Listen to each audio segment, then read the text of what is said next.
ಕಲ್ಪತರ ನಾಡಿನಲ್ಲಿ ಇದೇ ಮೊದಲನೇ ಬಾರಿಗೆ ರಾಜ್ಯ ಮಟ್ಟದ ಕಾರ್ಯನಿರತ ಪತ್ರಕರ್ತರ ಸಮ್ಮೇಳನ ನಡೀತಾ ಇದೆ.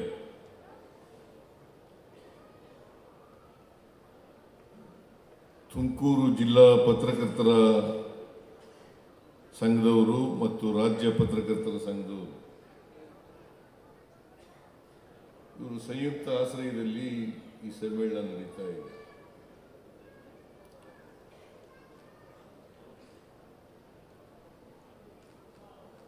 ನಾನು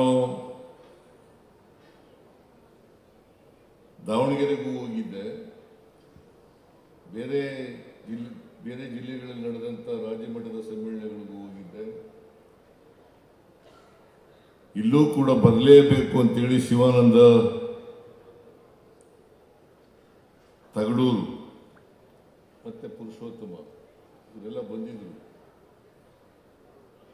ಬಂದು ಉದ್ಘಾಟನೆ ಮಾಡಬೇಕು ಅಂತೇಳಿ ಒತ್ತಾಯ ಮಾಡಿದ್ರು. ಹಾಗಾಗಿ ಈ ಪತ್ರಕರ್ತರ ಸಮ್ಮೇಳನವನ್ನು ಉದ್ಘಾಟನೆ ಮಾಡತಕ್ಕಂಥ ಅವಕಾಶ ಸಿಕ್ಕಿದೆ. ಈ ಸಮ್ಮೇಳನವನ್ನು ಅತ್ಯಂತ ಸಂತೋಷದಿಂದ ಉದ್ಘಾಟನೆ ಮಾಡಿದ್ದೇನೆ.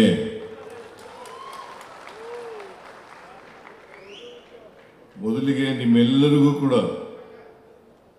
ಹೊಸ ವರ್ಷದ ಶುಭಾಶಯಗಳನ್ನು ಕೋರಲಿಕ್ಕೆ ಬಯಸ್ತಾ ಇದ್ದೇನೆ.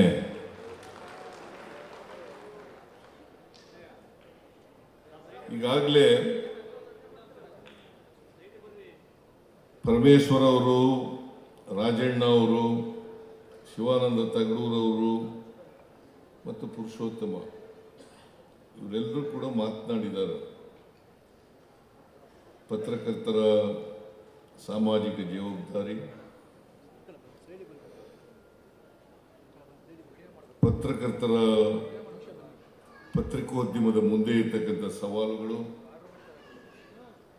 ಅವಕ್ಕೆ ಪರಿಹಾರಗಳೇನು ಮತ್ತು ನಮ್ಮ ಜವಾಬ್ದಾರಿಗಳೇನು, ಆ ಜವಾಬ್ದಾರಿಗಳನ್ನು ಎಷ್ಟು ಮಟ್ಟಿಗೆ ನಿಭಾಯಿಸ್ತಾ ಇದ್ದಾರೆ ಅಂತಕ್ಕಂಥದ್ದು ಬಹಳ ಮುಖ್ಯ.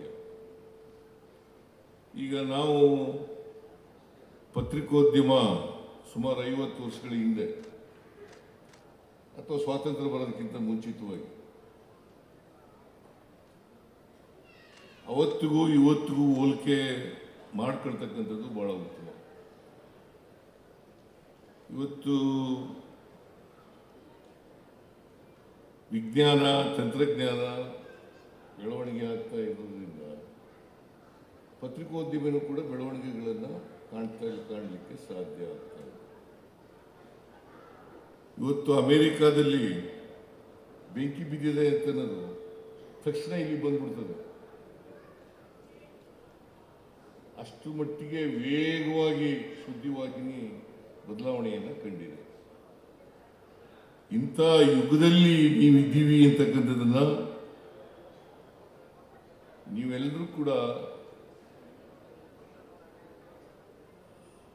ಅದನ್ನ ತಲೆಯಲ್ಲಿ ಇಟ್ಕೊಂಡ್ರೆ ಬಹಳ ಒಳ್ಳೆಯದು ಅಂತಕ್ಕಂಥದ್ದು ಮಾತುಗಳನ್ನು ಹೇಳಲಿಕ್ಕೆ ಬಯಸ್ತಾ ಇದ್ದೀನಿ. ಇವತ್ತು ಬೆಳವಣಿಗೆ ಆಗ್ತಾ ಇದೆ. ಯಾವುದೇ ದೇಶದಲ್ಲಿ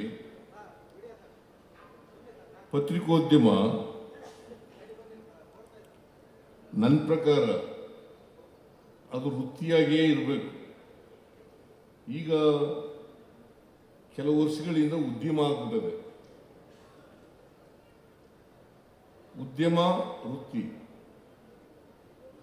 ವೃತ್ತಿ ಪತ್ರಿಕೋದ್ಯಮ ವೃತ್ತಿಯಾಗಿದ್ದಾಗ ದೇಶದ ಹಿತ, ಸಮಾಜದ ಹಿತ, ಜನರ ಹಿತ ಇದು ಬಹಳ ಮುಖ್ಯ ಆಗಿತ್ತು. ಈಗ ಉದ್ಯಮ ಆದಮೇಲೆ ಸ್ವಲ್ಪ ಬದಲಾವಣೆಗಳನ್ನು ನಾವು ಕಾಣಲಿಕ್ಕೆ ಸಾಧ್ಯ. ಇದನ್ನ ರಾಜ್ಯದ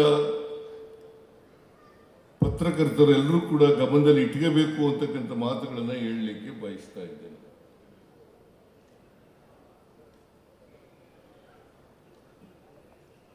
ನಮಗೆ ಸಂವಿಧಾನ ಇದೆ. ಸಂವಿಧಾನದ ಆಶಯಗಳು ಈಡೇರಬೇಕಾದ್ರೆ ಪ್ರಜಾಪ್ರಭುತ್ವದ ಮೌಲ್ಯಗಳು ಗಟ್ಟಿಯಾಗಬೇಕು. ಪ್ರಜಾಪ್ರಭುತ್ವದ ಮೌಲ್ಯಗಳು ಗಟ್ಟಿಯಾಗಲಿ ಹೋದ್ರೆ ಸಂವಿಧಾನದ ಆಶಯಗಳು ಈಡೇರೋದು ಬಹಳ ಕಷ್ಟ ಆಗ್ತದೆ. ಯಾವುದೇ ಸರ್ಕಾರ ಇದ್ರೂ ಕೂಡ, ಯಾವುದೇ ಪಕ್ಷ ಸರ್ಕಾರ ಇದೆ, ಆ ಪಕ್ಷದ ಸರ್ಕಾರದ ಉದ್ದೇಶ ಸಂವಿಧಾನದ ಆಶಯಗಳನ್ನು ಈಡೇರಿಸ್ತಕ್ಕಂಥದ್ದು. ಸಮಾಜದಲ್ಲಿರ್ತಕ್ಕಂಥ ಅಸಮಾನತೆ ಏನಿದೆ, ಆ ಅಸಮಾನತೆಯನ್ನು ಹೋಗಲಾಡಿಸದೆ ಹೋದರೆ, ಬುದ್ಧ ಹೇಳಿದ್ದು, ಬಸವಣ್ಣ ಹೇಳಿದ್ದು, ಅಂಬೇಡ್ಕರ್ ಹೇಳಿದ್ದು, ಗಾಂಧೀಜಿ ಹೇಳಿದ್ದು ಎಲ್ಲ ದೇಶದಲ್ಲಿ ಈಡೇರಿಸಲಿಕ್ಕೆ ಸಾಧ್ಯ ಆಗ್ತದ? ಈಗ ಅಂಬೇಡ್ಕರ್ ಅವರು ಕೂಡ ಪತ್ರಕರ್ತರಾಗಿದ್ದರು. ಮಹಾತ್ಮ ಗಾಂಧೀಜಿಯವರು ಕೂಡ ಪತ್ರಕರ್ತರಾಗಿದ್ದರು. ಅವತ್ತಿನ ದಿನಗಳು, ಇವತ್ತಿನ ದಿನಗಳು, ಇದನ್ನ ನಾವು ಗಮನದಲ್ಲಿ ಇಟ್ಕೋಬೇಕಾಗಿರ್ತಕ್ಕಂಥದ್ದು ಅತ್ಯಂತ ಅವಶ್ಯ. ಅವತ್ತು ವಸ್ತುಸ್ಥಿತಿಯನ್ನ ಜನರ ಮುಂದೆ ಇಡ್ತಕ್ಕಂಥ ಪ್ರಯತ್ನವನ್ನು ಮಾಡ್ತಾ ಇದ್ದಾರೆ. ಇವತ್ತು ವಸ್ತುಸ್ಥಿತಿ ಜೊತೆಗೆ ಮೌಲ್ಯಯುತ ಸುದ್ದಿಗಳು ಜನರಿಗೆ ತಲುಪತಕ್ಕಂಥ ಕೆಲಸ ಆಗ್ತದೆ.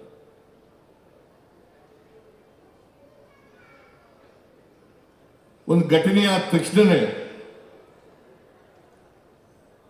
ನಮ್ಮಲ್ಲೇ ಮೊದಲು ವರದಿಯಾದದ್ದು ಅಂತ ಬರೀತಕ್ಕಂಥದ್ದು ಜಾಸ್ತಿ ಆಗ್ತದೆ. ನಮ್ಮಲ್ಲೇ ಮೊದಲ ವರದಿ ಅದು ಜಾಸ್ತಿ ಆಗ್ಲಿಕ್ಕೆ ಪ್ರಾರಂಭ ಆಗಿಬಿಟ್ಟது. ಆಯ್ತು, ವರದಿ ಮಾಡಿ, ನಮ್ದೇನು ತಕರಾರಿಲ್ಲ. ಆದರೆ ನಿಮ್ಮ ಸುದ್ದಿ ಸತ್ಯದಿಂದ ಕೂಡಿರಬೇಕು. ಮತ್ತೆ ಯಾವುದೇ ಘಟನೆ ನಡೀತದಲ್ಲ, ಆ ಘಟನೆ ನಡೆಯುವಾಗ ನೀವು ಬರೆಯೋಕ್ಕಿಂತ ಮುಂಚಿತವಾಗಿ 2 ಸಾರಿ 3 ಸಾರಿ ಯೋಚನೆ ಮಾಡ್ತಕ್ಕಂಥದ್ದು ಬಹಳ ಒಳ್ಳೆಯದು. ಆಮೇಲೆ ಇತ್ತೀಚಿನ ದಿನಗಳಲ್ಲಿ ಈ ಊಹಾ ಪತ್ರಿಕಾ ಶುರುವಾಗ್ಬಿಟ್ಟದೆ. ಊಹೆ ಮಾಡೋದು, ಹಿಂಗೆ ನಡೆದಿರ್ಬೋದು, ಹಿಂಗೆ ನಡೆದಿದ್ರೆ ಏನು ಬರೀಬೇಕು ನಾವು. ಅದು ಈ ಊಹೆ ಯಾಕೆ ಮಾಡ್ತೀರೋ ನನಗಂತೂ ಗೊತ್ತಿಲ್ಲ. ಇದು ಬಹಳ ಅಪಾಯಕಾರಿ, ಬಹಳ ಅಪಾಯಕಾರಿ. ಊಹೆ ಮಾಡ್ಕೊಂಡು ಬರೆಯೋದಿದೆಯಲ್ಲ. ನೀವು ಒಂದು ಸರ್ಕಾರನ ಟೀಕೆ ಮಾಡಲಿಕ್ಕೆ ನಂದೇನು ತಕರಾರಿಲ್ಲ. ಸರ್ಕಾರ ಮಾಡ್ತಕ್ಕಂಥ ತಪ್ಪುಗಳನ್ನು, ಅಂಕುಡೊಂಕುಗಳನ್ನು ತಿರ್ತಕ್ಕಂಥ, ಜನರಿಗೆ ತಿಳಿಸ್ತಕ್ಕಂಥ ಕೆಲಸ ಮಾಡಿದ್ರೆ ನಂದೇನು ತಕರಾರಿಲ್ಲ. ಟೀಕೆ ಮಾಡಲಿಕ್ಕೂ ತಕರಾರಿಲ್ಲ. ಟೀಕೆ ಆರೋಗ್ಯಕರವಾಗಿರಬೇಕು, ಅದು ಸಮಾಜಮುಖಿಯಾಗಿರಬೇಕು, ಜನಪರವಾಗಿ ಅಲ್ವಾ? ಆರೋಗ್ಯಕರವಾಗಿರ್ಬೇಕಾದ್ರೆ ಆರೋಗ್ಯಕರವಾದಂಥ ಟೀಕೆಗಳು ಇಲ್ಲದೆ ಹೋದರೆ, ಟೀಕೆ ಮಾಡಲಿಕ್ಕೋಸ್ಕರ ಟೀಕೆ ಮಾಡೋದಲ್ಲ, ಟೀಕೆ ಮಾಡಬೇಕು ಅದಕ್ಕೋಸ್ಕರ ಟೀಕೆ ಮಾಡೋದು, ಅದು ಅದಕ್ಕೆ ಅವಕಾಶ ಇಲ್ಲ. ಪತ್ರಿಕೋದ್ಯಮದಲ್ಲಿ ಇದೆಯಾ? ನಾನು ಯಾವುದೋ ಮ್ಯಾಗ್ಜಿನ್ ಓದ್ತಾ ಇದ್ದೆ, ಅಲ್ಲಿ ಅದು ಮ್ಯಾಗ್ಜಿನ್ ಏನಪ್ಪ ಅದರ ಹೆಸರು, ಅದರಲ್ಲಿ ಪತ್ರಕರ್ತರ ಕರ್ತವ್ಯಗಳೇನು ಅಂತ ಬರೆದಿದ್ದಾರೆ. ಸ್ವಲ್ಪ ಒಂದೊಂದು ಸಾರಿ ಅದು ನೋಡ್ಕೊಂಡ್ರೆ ಬಹಳ ಒಳ್ಳೆಯದು. ನೀವೇ ಬರೆದಿರೋದು, ನಾನು ಬರೆದಿರೋದಲ್ಲ. ಅದು ಪತ್ರಕರ್ತರ ಕರ್ತವ್ಯಗಳೇನು ಅಂತೇಳಿ ಬರೆದಿದ್ದಾರೆ, ಒಂದು ಪಟ್ಟಿ ಮಾಡಿದ್ದಾರೆ. ಜೊತೆಗೆ ಪತ್ರಿಕೋದ್ಯಮದ ಸವಾಲುಗಳೇನು ಅದನ್ನು ಬರೆದಿದ್ದಾರೆ.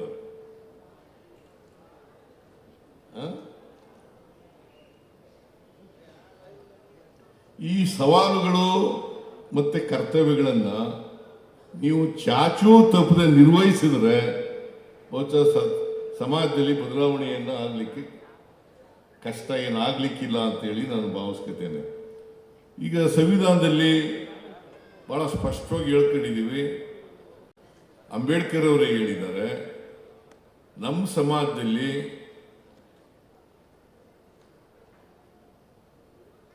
ಅಸಮಾನತೆ ಇದೆ. ಬಡವರಿದ್ದಾರೆ, ಶ್ರೀಮಂತರಿದ್ದಾರೆ, ಮೇಲ್ಜಾತಿಯವರಿದ್ದಾರೆ, ಕೆಳಜಾತಿಯವರಿದ್ದಾರೆ. ಅಲ್ಲ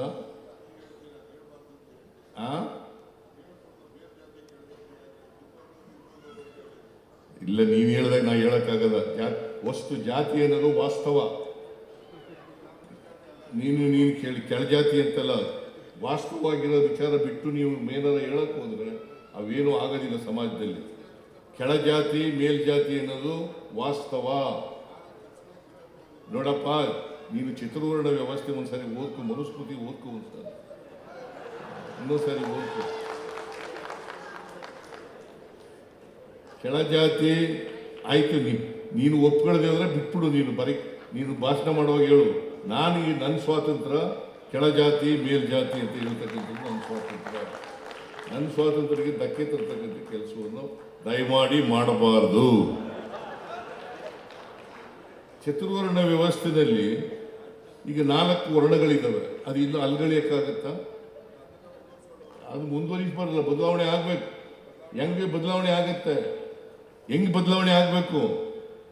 ಬದಲಾವಣೆ ಆಗ್ಬೇಕಾದ್ರೆ ಎಲ್ಲರಿಗೂ ಆರ್ಥಿಕವಾಗಿ ಸಾಮಾಜಿಕವಾಗಿ ಶಕ್ತಿ ಬಂದಾಗ ಮಾತ್ರ ಬದಲಾವಣೆ ಆಗಲಿಕ್ಕೆ ಸಾಧ್ಯ ಆಗ್ತದೆ ಅಲ್ಲ. ಅದಕ್ಕೆ ಬಾಬಾ ಸಾಹೇಬ್ ಅಂಬೇಡ್ಕರ್ ಅವರು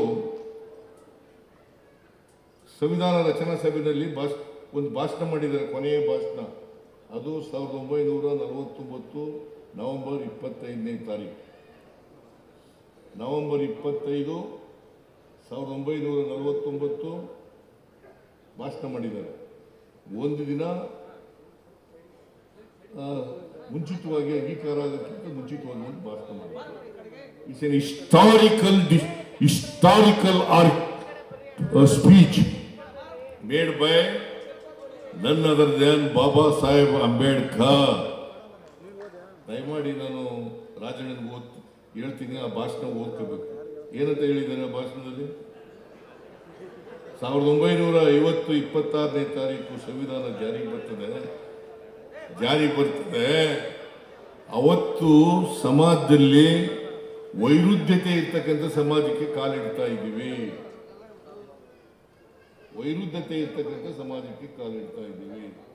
ಸಮಾಜದಲ್ಲಿ ಆರ್ಥಿಕ ಅಸಮಾನತೆ, ಸಾಮಾಜಿಕ ಅಸಮಾನತೆ ಇದೆ. ಈ ಅಸಮಾನತೆ ಹೋಗಲಾಡಿಸದೆ ಹೋದ್ರೆ ಈ ಪ್ರಜಾಪ್ರಭುತ್ವದ ಸೌಧ ಇದೆಯಲ್ಲ, ನಾವು ಸ್ವಾತಂತ್ರ್ಯ ಗಳಿಸಿದೀವಲ್ಲ, ಈ ಸೌಧನ ಯಾವ ಜನ ಅನ್ಯಾಯಕ್ಕೆ ಒಳಗಾಗ್ತಾರೆ, ಈ ಅಸಮಾನತೆಯಿಂದ ನರಳ್ತಾ ಇದ್ದಾರೆ, ಅದೇ ಜನ ಪ್ರಜಾಪ್ರಭುತ್ವದ ಸೌಧವನ್ನು ಧ್ವಂಸ ಮಾಡ್ತಾರೆ ಅಂತಕ್ಕಂಥ ಮಾತುಗಳನ್ನು ಹೇಳಿದ್ದಾರೆ. ಇದನ್ನು ನಾವು ಯಾವಾಗಲೂ ಕೂಡ ರಾಜಕಾರಣಿಗಳು ಮೊದಲನೇದಾಗಿ, ಆಮೇಲೆ ಪತ್ರಕರ್ತರು ಎರಡನೇದಾಗಿ, ಆಮೇಲೆ ಸಮಾಜ ಸುಧಾರಕರು ಇವೆಲ್ಲರೂ ಕೂಡ ಜ್ಞಾಪಕ ಇಟ್ಕೋಬೇಕು ಅಂತಕ್ಕಂಥ ಮಾತುಗಳನ್ನು ಹೇಳಲಿಕ್ಕೆ ಬಯಸ್ತಾರೆ. ಅದಕ್ಕೋಸ್ಕರನೇ ಯಾವ ಜನ ದುರ್ಬಲ ವರ್ಗದ ಜನ ಇದ್ದಾರೆ, ಧ್ವನಿ ಇಲ್ಲತಕ್ಕಂಥ ಜನ ಇದ್ದಾರೆ, ಆ ಜನರ ಧ್ವನಿಯಾಗಿ ಮಾಧ್ಯಮಗಳು ಕೆಲಸ ಮಾಡಿದಾಗ ಹೆಚ್ಚು ಪರಿಣಾಮ ಆಗ್ತದೆ ಸಮಾಜದ ಮೇಲೆ ಅಂತಕ್ಕಂಥ ಮಾತುಗಳನ್ನು ಹೇಳಲಿಕ್ಕೆ ಬಯಸ್ತಾರೆ. ಯಾರಿಗೆ ಧ್ವನಿ ಇಲ್ಲ, ಯಾರಿಗೆ ಕೇಳಕ್ಕೆ ಸಾಮರ್ಥ್ಯ ಇಲ್ಲ, ಅನ್ಯಾಯದಿಂದ ನಡೀತಾ ಇದ್ದಾರೆ, ಆ ಜನರ ಪರವಾಗಿ ಇರಬೇಕಾಗಿರ್ತಕ್ಕಂಥದ್ದೇ ನಮ್ಮೆಲ್ಲರ ಕರ್ತವ್ಯ ಅಂತಕ್ಕಂಥ ಮಾತುಗಳನ್ನು ಹೇಳಲಿಕ್ಕೆ ಬಯಸ್ತೇನೆ. ಅದರಲ್ಲಿ ಪತ್ರಿಕೋದ್ಯಮದ ಪಾತ್ರ ಬಹಳ ಹಿರಿದಾಗಿರ್ತದೆ. ಯಾಕಂದ್ರೆ ನಿಮ್ಮ ಕಡೆ ನೋಡ್ತಾ ಇದ್ದಾರೆ ಜನ, ನಮಗಿಂತ ಜಾಸ್ತಿ ನಿಮ್ಮ ಕಡೆ ನೋಡೋದು, ನಿಮ್ಮ ಮೇಲೆ ವಿಶ್ವಾಸ ಜಾಸ್ತಿ. ನಿಮ್ಮ ಮೇಲೆ ನಂಬಿಕೆ ಜಾಸ್ತಿ, ನಿಮ್ಮ ಮೇಲೆ ನಂಬಿಕೆ ಜಾಸ್ತಿ, ನಿಮ್ಮ ಮೇಲೆ ವಿಶ್ವಾಸ ಜಾಸ್ತಿ.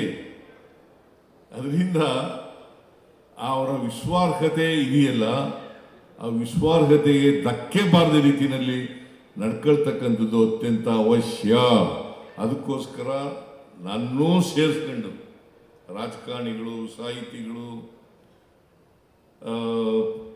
ಪತ್ರಕರ್ತರು ಎಲ್ಲರೂ ಸೇರಿಸ್ಕೊಂಡು ನಾವೆಲ್ಲರೂ ಕೂಡ ಆತ್ಮಾವಲೋಕನ ಮಾಡ್ಕೋಬೇಕಾದಂಥ ಅಗತ್ಯ ಇದೆ ಅಂತಕ್ಕಂಥ ಮಾತುಗಳನ್ನು ಹೇಳಲಿಕ್ಕೆ ಬಯಸ್ತಾ ಇದ್ದೆ.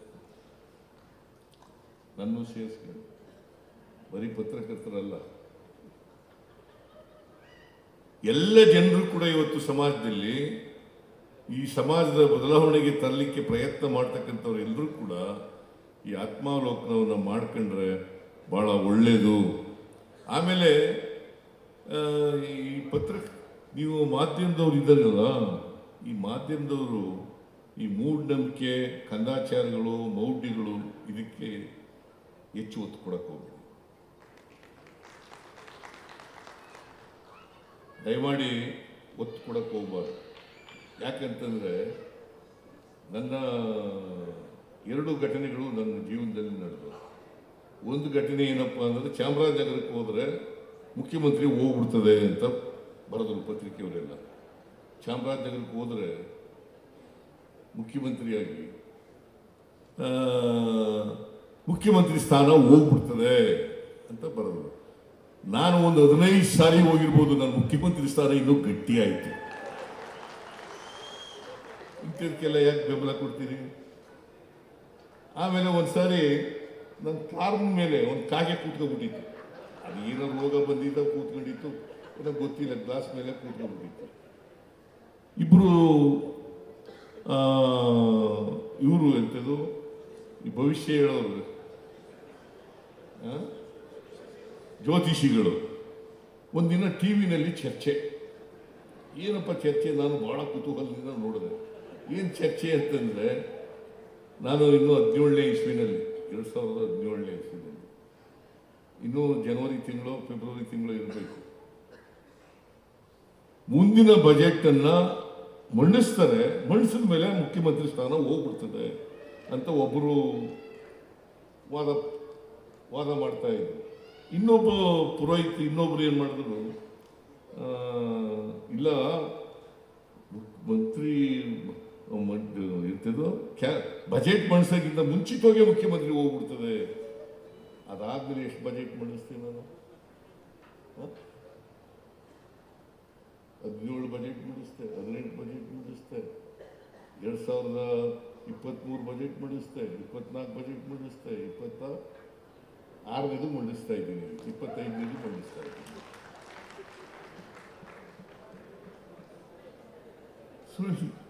ಈ ಥರ ಜನರಿಗೆ, ಈ ಥರ ಸುದ್ದಿ ಜನರಿಗೆ ತಲುಪಿಸಿದ್ರೆ ಏನು ಮಾಡ್ತದೆ ಹೇಳಿಯಪ್ಪ ನೋಡ.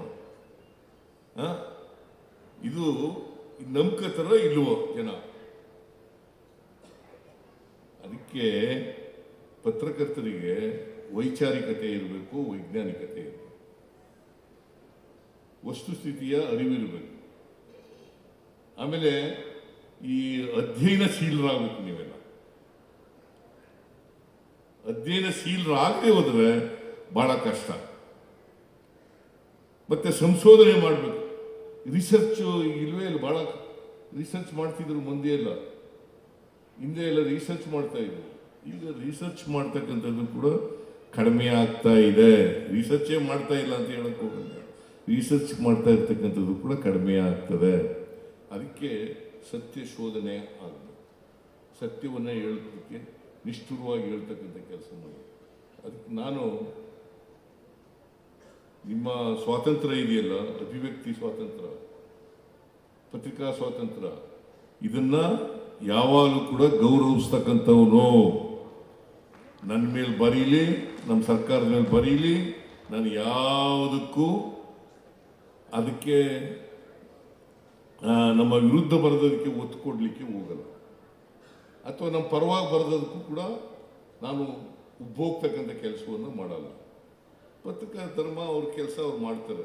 ಆದರೆ ನಿಮ್ಮ ಪತ್ರಿಕಾ ಧರ್ಮ ಇದೆಯಲ್ಲ, ಎಥಿಕ್ಸ್ ಇದೆಯಲ್ಲ, ಆ ಎಥಿಕ್ಸನ್ನು ಯಾವ ಕಾಲದಲ್ಲೂ ಕೂಡ ಅದಕ್ಕೆ ಧಕ್ಕೆ ಬರದ ರೀತಿಯಲ್ಲಿ ನೋಡ್ಕೊಳ್ತಕ್ಕಂಥದ್ದು ನಿಮ್ಮೆಲ್ಲರ ಜವಾಬ್ದಾರಿ ಅಂತಕ್ಕಂಥ ಮಾತುಗಳನ್ನು ಹೇಳಲಿಕ್ಕೆ ಬಯಸ್ತೀನಿ.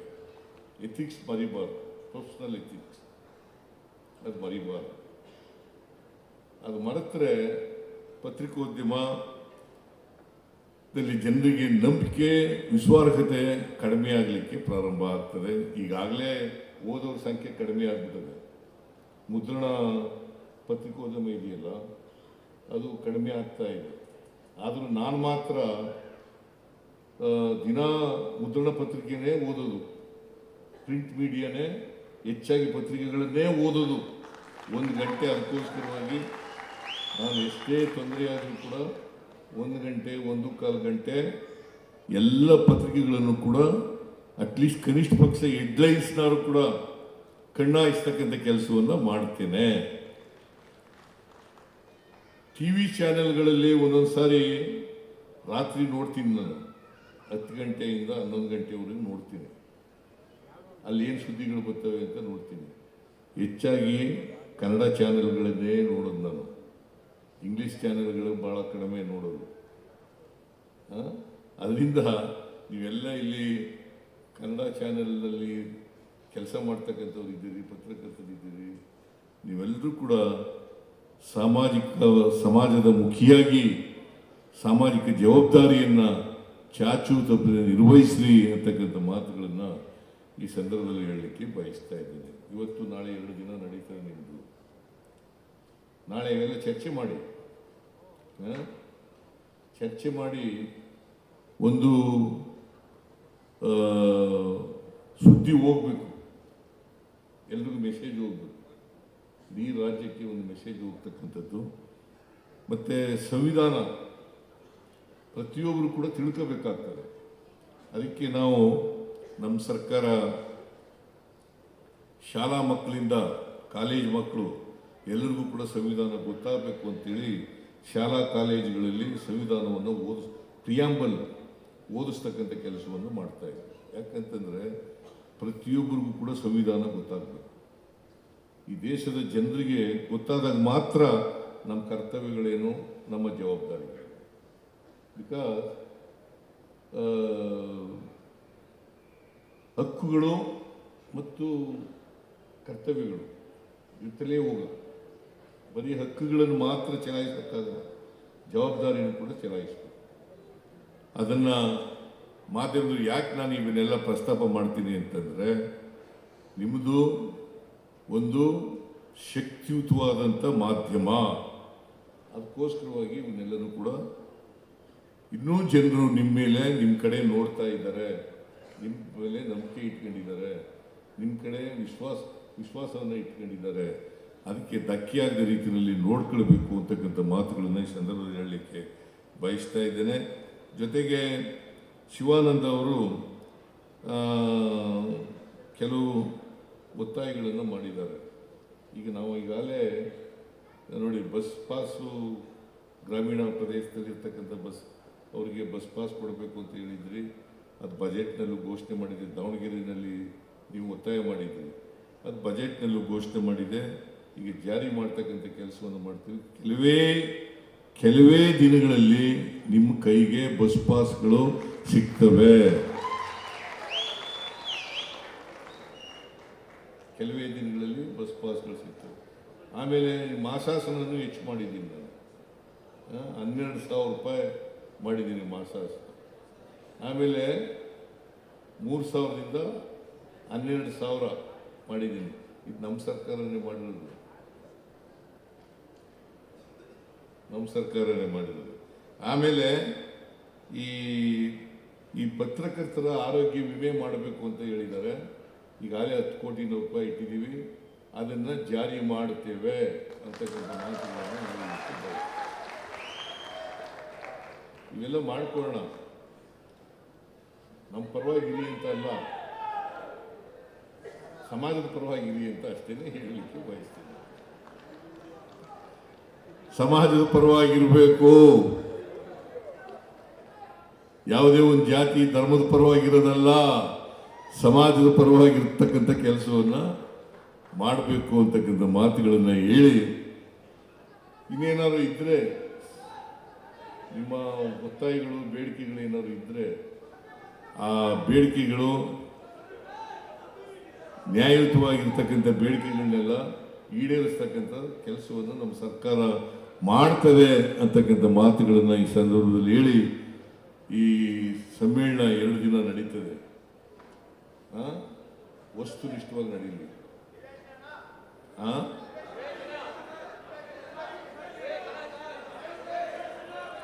ಆಯ್ತು, ಕೂತ್ಕೊಳ್ಳಪ್ಪ. ವಸ್ತುನಿಷ್ಠವಾಗಿ ನಡೀಲಿ, ಚರ್ಚೆ ಅರ್ಥಪೂರ್ಣವಾಗಿರಲಿ, ಚರ್ಚೆ ಸಮಾಜಮುಖಿಯಾಗಿರಲಿ ಅಂತಕ್ಕಂಥ ಮಾತುಗಳನ್ನು ಹೇಳಿ ಈ ಸಮಾವೇಶ ಯಶಸ್ವಿಯಾಗಿ ಆಗಲಿ ಅಂತ ಈಗಾಗಲೇ ನಮ್ಮ ಪುರುಷೋತ್ತಮ ಯಶಸ್ವಿ ಆಗ್ಬಿಟ್ಟಿದೆ ಅಂತ ಹೇಳ್ಕೊಂಡ್ಬಿಟ್ಟಿದ್ದಾರೆ. ನಾಳೆ ಹೇಳ್ಬೇಕು ಅದನ್ನು. ಅದರಿಂದ ಯಶಸ್ವಿ ಆಗಲಿ ಅಂತೇಳಿ ಹಾರೈಸಿ ನನ್ನ ಮಾತುಗಳನ್ನು ಮುಗಿಸ್ತೇನೆ.